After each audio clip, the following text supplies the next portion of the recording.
ಸ್ನೇಹಿತರೆ, welcome to AJ Tech Kannada YouTube channel. ಸ್ನೇಹಿತರೆ, ಈ ವಿಡಿಯೋದ ಮಾಹಿತಿ ಏನಂದ್ರೆ, ಪ್ರಧಾನ ಮಂತ್ರಿ ಫಸಲ್ ಬಿಮಾ ಯೋಜನೆ ಅಂದರೆ 2024-25ನೇ ಸಾಲಿನ ಈ ವರ್ಷದ ಮುಂಗಾರಿನ ಬೆಳೆ ವಿಮೆಗೋಸ್ಕರ ಅರ್ಜಿನ ಕರೆದಿದ್ದಾರೆ. ಸ್ನೇಹಿತರೆ, ಪ್ರತಿಯೊಬ್ಬ ರೈತರು ಕೂಡ ಇದರ ಸದುಪಯೋಗ ಪಡಿಸ್ಕೊಳ್ಳಿ.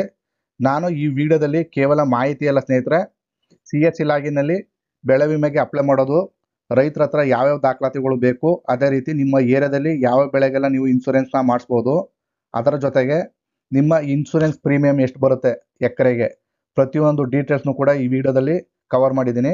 ನೀವು ಎಲ್ಲಿಯೂ ಕೂಡ ಸ್ಕಿಪ್ ಮಾಡ್ದಂಗೆ ಕೊನೆ ತನಕ ನೋಡಿ ಸ್ನೇಹಿತರೆ, ನಿಮಗೆ ಸಂಪೂರ್ಣ ಮಾಹಿತಿ ಸಿಗುತ್ತೆ. ನೀವು ಬೆಳೆ ವಿಮೆಗೆ ಅಪ್ಲೈ ಮಾಡೋಕ್ಕಿಂತ ಮೊದಲು ನಿಮ್ಮದು ಪ್ರೀಮಿಯಮು ಮತ್ತು ಯಾವ ಬೆಳೆಗೆಲ್ಲ ಎಷ್ಟು ಪ್ರೀಮಿಯಂ ಬರುತ್ತೆ ಅಂತ ತಿಳ್ಕೊಬೇಕಾಗುತ್ತೆ ಸ್ನೇಹಿತರೆ. ನೀವು ಇಲ್ಲಿ ಪ್ರೀಮಿಯಂ ಕ್ಯಾಲ್ಕುಲೇಟರ್ ಅಂತ ಇದೆ, ಅದನ್ನು ಕ್ಲಿಕ್ ಮಾಡಿದ್ರೆ ಇಲ್ಲಿ ನಿಮ್ಮ ಜಿಲ್ಲೆ, ನಿಮ್ಮ ತಾಲೂಕು, ನಿಮ್ಮ ಹೋಬಳಿ, ನಿಮ್ಮ ಗ್ರಾಮ, ಹಾಗೇನೆ ಇಲ್ಲಿ ಕ್ರಾಪ್ ಅಂತ ಬರುತ್ತೆ. ನಿಮ್ಮ ಹಳ್ಳಿಲಿ ಇರ್ತಕ್ಕಂಥ ಕ್ರಾಪ್ಗಳು ಅಂದರೆ ನಾವು ಪರ್ಟಿಕ್ಯುಲರ್ ಈ ವಿಲೇಜಲ್ಲಿ ಕೇವಲ 5 ಬೆಳೆಗೆ ಮಾತ್ರ ಇನ್ಶೂರೆನ್ಸ್ನ ಮಾಡ್ಬೋದು. ಇಲ್ಲಿ ನೀವು ನೋಡ್ಬೋದು. ಈಗ ಸಪೋಸ್ ರಾಗಿನ ಸೆಲೆಕ್ಟ್ ಮಾಡ್ಕೋತೀನಿ. ಸೆಲೆಕ್ಟ್ ಮಾಡ್ಕೊಂಡಿದ ನಂತರ ಇಲ್ಲಿ ಏರಿಯಾ ಇನ್ ಎಕರೆ ಅಂತ ಇದೆ. ಇಲ್ಲಿ ನೀವು ಎಕರೆ ಎಷ್ಟಿದೆ ಅದನ್ನು ಹಾಕಿ, ನೀವು 1 ಎಕರೆ ಇತ್ತು ಅಂದರೆ 1 ಹಾಕಿ ಸೋ ಪ್ರೀಮಿಯಂ ಅಂತ ಕ್ಲಿಕ್ ಮಾಡಿದ್ರೆ ನಿಮಗೆ 1 ಎಕರೆಗೆ ಎಷ್ಟು ಪ್ರೀಮಿಯಂ ಬರುತ್ತೆ ಅಲ್ಲಿ ತೋರಿಸುತ್ತೆ ಸ್ನೇಹಿತರೆ. ನಿಮಗೆ ಒಂದು ವೇಳೆ ಬೆಳೆ ನಷ್ಟ ಆದರೆ 17,199 ರೂಪಾಯಿ ಅಮೌಂಟ್ ಬರುತ್ತೆ. ಹಾಗೆ ನೀವು ರೈತರು ಕಟ್ಟಬೇಕಾದ ಹಣ ಬಂದು 344 ರೂಪಾಯಿ ಅಷ್ಟೇ. ಇನ್ನು 135 ಸ್ಟೇಟ್ ಗೌರ್ಮೆಂಟು, 135 ಸೆಂಟ್ರಲ್ ಗೌರ್ಮೆಂಟು ಇಷ್ಟನ್ನು ಬರ್ಸ್ಕೊಳ್ಳುತ್ತೆ. ಟೋಟಲ್ ಪ್ರೀಮಿಯಂ ಬಂದು 615 ರೂಪಾಯಿ ಆಗುತ್ತೆ. ರೈತರು ಕೇವಲ 344 ರೂಪಾಯಿ ಕಟ್ಟಬೇಕಾಗ್ತದೆ. ಈಗ ಸ್ನೇಹಿತರೆ, ಲೈವ್ ಆಗಿ ನಾನು CSC ಲಾಗಿನ್ ಮುಖಾಂತರ ಅಪ್ಲೈ ಮಾಡೋದು ಹೇಗೆ ಅಂತ ತೋರಿಸ್ಕೊಡ್ತೀನಿ. ನಾನಿಲ್ಲಿ ನನ್ನ ಹತ್ರ CSC ID ಹಾಗೆ ಪಾಸ್ವರ್ಡ್ನ ಹಾಕಿ ಇಲ್ಲಿ ಕಾಣ್ತಾ ಇರೋ ಕ್ಯಾಪ್ಸನ್ನ ಫಿಲ್ ಮಾಡಿ ನಾನು ಲಾಗಿನ್ ಮಾಡ್ಕೋತಾ ಇದ್ದೀನಿ. ಲಾಗಿನ್ ಆದ ನಂತರ ಸ್ನೇಹಿತರೆ ಈ ಥರ ಇಂಟರ್ಫೇಸ್ ಬರುತ್ತೆ. ಇಲ್ಲಿ ನೀವು ತುಂಬ ಆಪ್ಷನ್ಗಳಿದೆ ರೈಟ್ ಸೈಡಲ್ಲಿ. ಪ್ರಪೋಸಲ್ ಅಪ್ಲೈ, ಫಾರಮ್ ಎಂಟ್ರಿ, ಇದು ಫಸ್ಟು ಸ್ಟಾರ್ಟಿಂಗ್ ನೀವು ಅಪ್ಲೈ ಮಾಡಬೇಕು ಅಂದರೆ ಈ ಫಾರಮ್ನ ಫಿಲ್ ಮಾಡಬೇಕಾಗುತ್ತೆ. ಕ್ಲಿಕ್ ಮಾಡಿದ್ರೆ ನಿಮಗೆ ಈ ರೀತಿ ಫಾರಮ್ ಓಪನ್ ಆಗುತ್ತೆ. ಈ ಫಾರಮ್ನ ನೀವು ಫಿಲ್ ಮಾಡಬೇಕು. ನಾನು ಸ್ಟೆಪ್ ಬೈ ಸ್ಟೆಪ್ ತೋರಿಸ್ಕೊಡ್ತೀನಿ. ನೀವು ಎಲ್ಲಿಯೂ ಕೂಡ ಸ್ಕಿಪ್ ಮಾಡ್ದಂಗೆ ಕೊನೆ ತನಕ ನೋಡಿ ಸ್ನೇಹಿತರೆ. ಇಲ್ಲಿ ಸ್ಟಾರ್ಟಿಂಗು ಇಲ್ಲಿ ಇನ್ಶೂರೆನ್ಸ್ ಸ್ಕೀಮ್ ಅಂತ ಬರುತ್ತೆ. ಇಲ್ಲಿ PMFBY ಅನ್ನೋದು ಇದೆಯಲ್ಲ, ಅದನ್ನು ಚೂಸ್ ಮಾಡ್ಕೊಳ್ಳಿ. ತದನಂತರ ಇಲ್ಲಿ ಮೇಜರ್ GP ಕ್ರಾಪ್ ಅಂದರೆ ಗ್ರಾಮ ಪಂಚಾಯತಿ ಕ್ರಾಪು ಮತ್ತು ಹೋಬಳಿ ಕ್ರಾಪ್ ಅಂತ ಬರುತ್ತೆ. ನಾವು ಗ್ರಾಮ ಪಂಚಾಯತಿ ಕ್ರಾಪ್ ಹಾಕಿದ್ರೆ ತಗೊಳ್ಳಲ್ಲ, ಅದರ್ಸ್ ಅಂತ ಹಾಕೊಳ್ಳಿ. ನೀವು ಹೋಬಳಿ ಕ್ರಾಪ್ನ ಚೂಸ್ ಮಾಡ್ಕೋಬೇಕಾಗತ್ತೆ. ತದನಂತರ ನಿಮ್ಮ ಇಯರ್ ಆಟೋಮೆಟಿಕ್ಕಾಗಿ ತಗೊಳುತ್ತೆ. ಇಲ್ಲಿ ನಿಮ್ಮದು ಜಿಲ್ಲೆನ ಸೆಲೆಕ್ಟ್ ಮಾಡ್ಕೋಬೇಕಾಗತ್ತೆ. ಜಿಲ್ಲೆನ ಸೆಲೆಕ್ಟ್ ಮಾಡ್ಕೊಂಡಿದ ನಂತರ ಇಲ್ಲಿ ಪಕ್ಕದಲ್ಲಿ ತಾಲೂಕನ್ನು ಸೆಲೆಕ್ಟ್ ಮಾಡ್ಕೊಳ್ಳಿ. ತದನಂತರ ಇಲ್ಲಿ ನಿಮ್ಮದು ಯಾವ ಹೋಬಳಿ ಅದನ್ನು ಸೆಲೆಕ್ಟ್ ಮಾಡ್ಕೊಳ್ಳಿ. ತದನಂತರ ಇಲ್ಲಿ ಪಕ್ಕದಲ್ಲಿ ಕ್ರಾಪ್ಸ್ ಅಂತ ಇದೆ ನೋಡಿ, ಇದನ್ನು ಕ್ಲಿಕ್ ಮಾಡಿದ್ರೆ ನಿಮ್ಮ ಏರಿಯಾದಲ್ಲಿ ಇರ್ತಕ್ಕಂಥ ಕ್ರಾಪ್ ಡೀಟೇಲ್ಸು ಇಲ್ಲಿ ತೋರಿಸುತ್ತೆ ಸ್ನೇಹಿತರೆ. ಇಲ್ಲಿ ಕೇವಲ 4 ಬೆಳೆಗಳು ಮಾತ್ರ ಈ ಹೋಬಳಿಲಿ ನೀವು ಬೆಳೆ ವಿಮೆಗೆ ಅರ್ಜಿ ಸಲ್ಲಿಸ್ಬೋದು. ನಾನು ಇವಾಗ ಬ್ಯಾಕ್ಗೆ ಬರ್ತಾ ಇದ್ದೀನಿ. ತದನಂತರ ಇಲ್ಲಿ ರೈಟ್ ಸೈಡಲ್ಲಿ ನೀವು ಕ್ರಾಪ್ ಅಂತ ಇದೆ, ಇಲ್ಲಿ ನೀವು ಬಂದು ನೀವು ಯಾವ ಬೆಳೆಗೆ ಮಾಡ್ತಿದ್ರೆ ಅದನ್ನು ಚೂಸ್ ಮಾಡ್ಕೊಳ್ಳಿ. ರಾಗಿ ಅಂತ ಚೂಸ್ ಮಾಡ್ಕೋತಾ ಇದ್ದೀನಿ ನಾನು. ರಾಗಿ ಇಲ್ಲಿ ಬ್ರಾಕೆಟಲ್ಲಿ R ಅಂತ ಬಂದಿದೆ. R ಅಂತ ಬಂದರೆ ಇಲ್ಲಿ ರೈನ್ ಫೀಡ್ ಅಂತ ಅಂದರೆ ಮಳೆ ಆಶ್ರಿತ ಅಂತ. ಒಂದು ವೇಳೆ I ಅಂತ ಬಂದರೆ ಇರಿಗೇಟೆಡ್ ಅಂತ ಆಗುತ್ತೆ. ನಾನು ಮಳೆ ಆಶ್ರಿತನ ಚೂಸ್ ಮಾಡ್ಕೊಂಡಿದ್ದ ತದನಂತರ ನೀವು ಡೈರೆಕ್ಟಾಗಿ ಇಲ್ಲಿ ಕೆಳಗಡೆ ಬರಬೇಕಾಗತ್ತೆ. ಇನ್ನೇನು ಫಿಲ್ ಮಾಡಬೇಕಾದ ಅವಶ್ಯಕತೆ ಇಲ್ಲ. ಇಲ್ಲಿ ನಿಮ್ಮ ಅಕೌಂಟ್ ನಂಬರ್ನ ಫಿಲ್ ಮಾಡಿ. ನಂತರ ಸ್ನೇಹಿತರೆ ಇಲ್ಲಿ ಮತ್ತೆ ಕೆಳಗಡೆ ಡೌನ್ ಬರಬೇಕಾಗತ್ತೆ.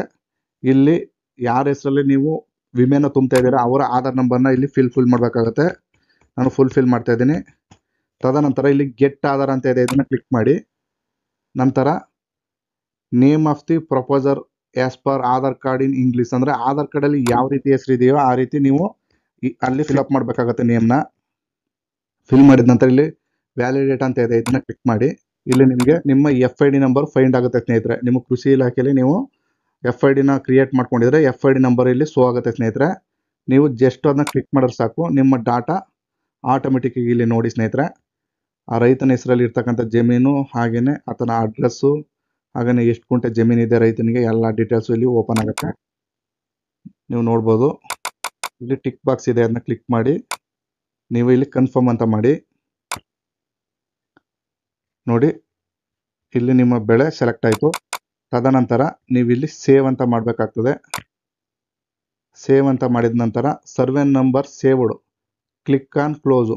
ನಿಮ್ಮ ಸರ್ವೆ ನಂಬರು ಸೇವ್ ಆಗಿದೆ, ನೀವು ವಿಂಡೋನ ಕ್ಲೋಸ್ ಮಾಡಿ ಅಂತ ಕೇಳ್ತಾ ಇದೆ. ಕ್ಲೋಸ್ ಅಂತ ಮಾಡಿದ್ರೆ ಇಲ್ಲಿ ನೀವು ನೋಡ್ಬೋದು ಆಟೋಮೆಟಿಕ್ಕಾಗಿ ನಿಮ್ಮ ನೇಮು ಮತ್ತು ನಿಮ್ಮ ಫಾದರ್ ನೇಮು, ಹಾಗೆ ನಿಮ್ಮ ಮೇಲು ಫಿಮೇಲು, ಹಾಗೆಯೇ ರೈತ ನೀವು ಮಾರ್ಜಿನಲ್ಲ ಸ್ಮಾಲ್ ಫಾರ್ಮರ ಎಲ್ಲ ಡೀಟೇಲ್ಸು ಕೂಡ ಫೆಚ್ ಆಗುತ್ತೆ. ನೀವು ಬೇಕಾದ್ರೆ ಇದು ಎಡಿಟ್ ಮಾಡ್ಕೋಬೋದು.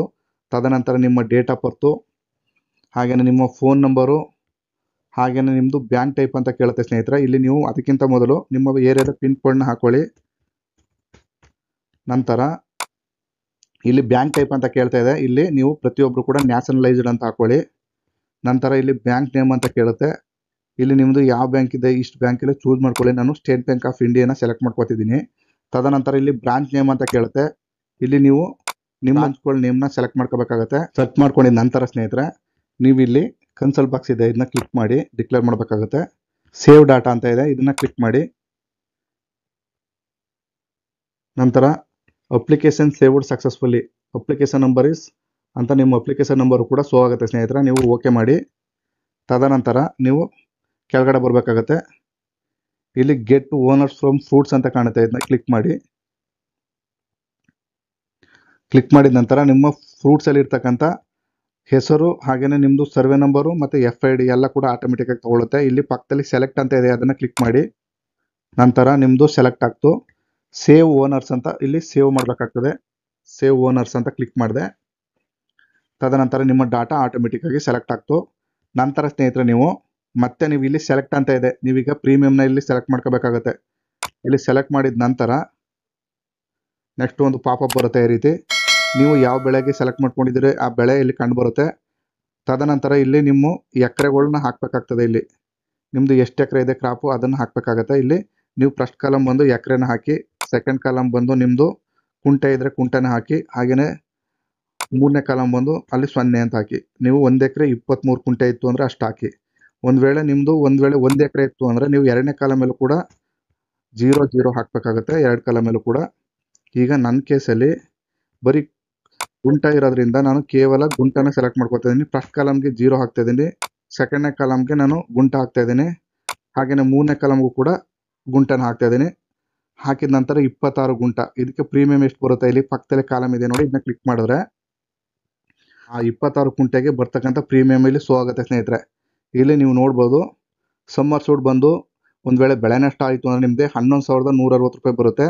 ಹಾಗೆಯೇ ನಿಮ್ಮ ಪ್ರೀಮಿಯಂ ಬಂದು 223, 26 ಗುಂಟೆಗೆ ನೀವು 223 ರೂಪಾಯಿನ ಕಟ್ಟಬೇಕಾಗತ್ತೆ. ನಂತರ ನೀವಿಲ್ಲಿ ಸೋಯಿಂಗ್ ಡೇಟ್ ಅಂತ ಹಾಕಬೇಕಾಗತ್ತೆ. ಅಂದರೆ ನೀವು ಬೆಳೆಯನ್ನು ಯಾವಾಗ ಹಾಕಿದ್ರಿ ಅಂತ ಕೇಳುತ್ತೆ. ನಾನು 23ನೇ ಸೆಲೆಕ್ಟ್ ಮಾಡ್ಕೊತಾ ಇದ್ದೀನಿ. ನಂತರ ಸೇವ್ ಮಾಡ್ಕೊತೀನಿ. ನೋಡಿ ಇವಾಗ ತಗೊಳ್ತು. ನಂತರ ಸ್ನೇಹಿತರೆ ಎಲ್ಲ ಡೀಟೇಲ್ಸು ಕರೆಕ್ಟಾಗಿದೆಯಾ ನೋಡ್ಕೊಳ್ಳಿ ಒಂದ್ಸರಿ. ತದನಂತರ ಮೂಡ್ ಆಫ್ ಪೇಮೆಂಟ್ ಅಂತ ಕೇಳುತ್ತೆ. ಇಲ್ಲಿ ನೀವು ಮೂಡ್ ಆಫ್ ಪೇಮೆಂಟ್ನ ಸೆಲೆಕ್ಟ್ ಮಾಡ್ಕೊಳ್ಳಿ. ಇಲ್ಲಿ ಕ್ಯಾಶ್ ಅಂತ ಸೆಲೆಕ್ಟ್ ಮಾಡ್ಕೊಳ್ಳಿ ಪ್ರತಿಯೊಬ್ಬರು ಕೂಡ. ತದನಂತರ ಇಲ್ಲಿ ನೀವು ಯಾವ ಡೇಟಲ್ಲಿ ಪ್ರೀಮಿಯಂನ ಕಲೆಕ್ಟ್ ಮಾಡ್ಕೊಂಡ್ರಿ ಅಂತ ನೀವು ಅಪ್ಲಿಕೇಶನ್ ಹಾಕಿ ಡೇಟ್ನ ಸೆಲೆಕ್ಟ್ ಮಾಡ್ಕೊಳ್ಳಿ. ಅಂದರೆ ಇವತ್ತೇ ಪ್ರೀಮಿಯಂನ ಕೂಡ ಕಲೆಕ್ಟ್ ಮಾಡ್ಕೊಂಡಿದ್ದೀರಿ ಅಂತ ಅರ್ಥ. ತದನಂತರ ಇಲ್ಲಿ ರೆಫರೆನ್ಸ್ ನಂಬರ್ನ ಕೇಳುತ್ತೆ. ನೀವು ಇಲ್ಲಿ ಯಾವ್ದಾದ್ರು ಒಂದು ನಂಬರ್ ಕೊಟ್ಕೊಳ್ಳಿ. ನಾನು ಸಪೋಸು 100 ಕೊಟ್ಕೋತೀನಿ. 100 ಅಂತ ಟೈಪ್ ಮಾಡಿದ ನಂತರ ಇಲ್ಲಿ ಸೇವ್ ಫೈನಲ್ ಪ್ರಪೋಸಲ್ ಅಂತ ಬರುತ್ತೆ, ಇದನ್ನು ಕ್ಲಿಕ್ ಮಾಡಿ. ನೋಡಿ proposal saved successfully, generate acknowledgement ಅಂತ ಬರುತ್ತೆ, ಓಕೆ ಅಂತ ಮಾಡಿ. ನೋಡಿ ನಿಮ್ಮ ಡಾಟಾ ಆಟೋಮೆಟಿಕ್ಕಾಗಿ ನಿಮ್ಮ ಪ್ರಪೋಸಲು ಸೇವ್ ಆಯಿತು. ತದನಂತರ ಸ್ನೇಹಿತರೆ ಇಲ್ಲಿ ಲೆಫ್ಟ್ ಸೈಡ್ ಮತ್ತೆ ಬರಬೇಕಾಗತ್ತೆ. ಇಲ್ಲಿ ಪ್ರಪೋಸಲ್ ಅಪ್ರೂವಲ್ ಅಂತ ಬರುತ್ತಲ್ಲ, ಇದನ್ನು ಕ್ಲಿಕ್ ಮಾಡಿ. ಕ್ಲಿಕ್ ಮಾಡಿದ ನಂತರ ಇಲ್ಲಿ ನಿಮ್ಮದು ಪ್ರಪೋಸಲ್ಲು ಡೀಟೇಲ್ಸ್ ಕಾಣುತ್ತೆ. ನೀವು ಒಂದಕ್ಕಿಂತ ಹೆಚ್ಚನ್ನು ಮಾಡಿದರೆ ಆ ನಂಬರ್ನ ಹಾಕಬೇಕಾಗತ್ತೆ. ಇಲ್ಲ ಅಂದರೆ ಇಲ್ಲಿ ಪಕ್ಕದಲ್ಲಿ ಕಾಣ್ತಾ ಇರೋ ಪ್ರಪೋಸಲ್ ನಂಬರ್ನ ಕ್ಲಿಕ್ ಮಾಡಿದ್ರು ಸಾಕು, ನಿಮ್ಮ ಡಾಟಾ ಆಟೋಮೆಟಿಕ್ಕಾಗಿ ಈ ಥರ ಫೆಚ್ ಆಗುತ್ತೆ. ಅಲ್ಲೇ ನೀವು ಇಲ್ಲಿ ವೆರಿಫಿಕೇಷನ್ ಚೆಕ್ ಲಿಸ್ಟ್ ಅಂತ ಬರುತ್ತೆ. ನೀವು ಇಲ್ಲಿ ಕಾಣ್ತಾ ಇರ್ತಕ್ಕಂಥ ಚೆಕ್ ಲಿಸ್ಟ್ನ ಒಂದ್ಸರಿ ಓದ್ಕೊಳ್ಳಿ. ಸರ್ವೆ ನಂಬರಲ್ಲಿ ಎಂಟ್ರಿ ಮಾಡಿರ್ತಕ್ಕಂಥ ಹೆಸರು ಕರೆಕ್ಟಾಗಿದೆಯಾ, ಹಾಗೆಯೇ ಏರಿಯಾ ಕರೆಕ್ಟಾಗಿದೆಯಾ ನಿಮ್ಮದು ಎಕರೆ ವೈಸು, ಹಾಗೆಯೇ ಪ್ರೀಮಿಯಂ ಕ್ಯಾಲ್ಕುಲೇಟರ್ ಕರೆಕ್ಟಾಗಿದೆ ಎಲ್ಲನೂ ನೀವು ಒಂದ್ಸರಿ ಆಲ್ ಬಾಕ್ಸ್ನು ಕೂಡ ಇಲ್ಲಿ ಆಲ್ ಅಂತ ಇದೆ, ಇದನ್ನು ಕ್ಲಿಕ್ ಮಾಡಿ. ಆಲ್ ಬಾಕ್ಸು ಕೂಡ ಕರೆಕ್ಟ್ ಆಗುತ್ತೆ. ಅದೇ ರೀತಿ ಇಲ್ಲಿ ನೀವು ಎಡಿಟ್ ಆಪ್ಷನ್ ಅಂತ ಇದೆ ನೋಡಿ, ಇಲ್ಲಿ ಕ್ಲಿಕ್ ಮಾಡಿದ್ರೆ ಇಲ್ಲಿ ಕೇಳುತ್ತೆ ದ ಓನರ್ ನೇಮ್ ಆ್ಯಂಡ್ ಭೂಮಿ ಪ್ರಪೋಸರ್ ನೇಮ್ ಇಸ್ ಸೇಮ್. ಅಂದರೆ ನಿಮ್ಮ ಭೂಮಿ ಅಂದರೆ ಆಧಾರ್ ಕಾರ್ಡಲ್ಲಿ ಮತ್ತು RTCಲಿ ಇರ್ತಕ್ಕಂಥ ಹೆಸರು ಕರೆಕ್ಟಾಗಿದೆ ಅಂತ ಕೇಳುತ್ತೆ. ಎಸ್ ಅಂತ ಮಾಡಿ ಸೇವ್ ಅಂತ ಮಾಡಬೇಕಾಗತ್ತೆ. ಹಾಗೆಯೇ ಇಲ್ಲಿ ಮ್ಯಾಚಿಂಗ್ ಸ್ಕೋರ್ ಬಂದು 100 ಅಂತ ಬರಬೇಕಾಗತ್ತೆ. ನಿಮ್ಮ ನೇಮು ಮತ್ತು ನಿಮ್ಮ ಆಧಾರಲ್ಲಿರುವಂಥ ಹೆಸರು ಕರೆಕ್ಟಾಗಿತ್ತು ಅಂದರೆ 100 ಅಂತ ಬರುತ್ತೆ. ತದನಂತರ ಇಲ್ಲಿ ಎಲ್ಲ ಫಿಲ್ ಮಾಡಿದ ನಂತರ ಎಂಟರ್ ಯುವರ್ ರಿಮಾರ್ಕ್ಸ್ ಅಂತ ಬರುತ್ತೆ. ಇಲ್ಲಿ ಟೈಪ್ ಮಾಡಬೇಕಾಗುತ್ತೆ all entry documents correct, no remarks ಅಂತ ಟೈಪ್ ಮಾಡಿ. ಇಲ್ಲಿ ಕೆಳಗಡೆ ಮೇಕ್ ಪೇಮೆಂಟ್ ಅಂತ ಇದೆ, ಇದನ್ನ ಕ್ಲಿಕ್ ಮಾಡಿ. ಕ್ಲಿಕ್ ಮಾಡಿದ ನಂತರ ಆಟೋಮೆಟಿಕ್ಕಾಗಿ ನಿಮ್ಮದು CSC ವ್ಯಾಲೆಟ್ಗೆ ರೀಡೈರೆಕ್ಟ್ ಆಗುತ್ತೆ. ಇಲ್ಲಿ ನೀವು ಪೇಮೆಂಟ್ನ ಮಾಡಬೇಕಾಗತ್ತೆ. ನಿಮ್ಮ ವಾಲೆಟ್ನಲ್ಲಿ ಮೊದಲೇ ಪೇಮೆಂಟ್ನ ಸೆಟ್ ಮಾಡ್ಕೊಂಡು ಇಟ್ಕೊಳ್ಳಿ. ತದನಂತರ ನಿಮ್ಮ ಪಾಸ್ವರ್ಡ್ನ ಹಾಕಿ ನೀವು ಪೇಮೆಂಟ್ನ ಮಾಡಬೇಕಾಗತ್ತೆ. ಈಗ ನಾನು ಪಾಸ್ವರ್ಡ್ ಹಾಕ್ತಾಯಿದ್ದೀನಿ. ಪಾಸ್ವರ್ಡ್ ಹಾಕಿ ವ್ಯಾಲಿಡೇಟ್ ಮಾಡಿ. ತದನಂತರ ನಿಮ್ಮ ಪಿನ್ನ ಕೇಳುತ್ತೆ, ಮತ್ತು ನೀವು ಪಿನ್ನ ಹಾಕಬೇಕಾಗುತ್ತೆ. ನಂತರ ಪೇ ಅಂತ ಇದೆ, ಅದನ್ನ ಕ್ಲಿಕ್ ಮಾಡಿದ್ರೆ ವೆಯ್ಟ್ ಮಾಡಿ.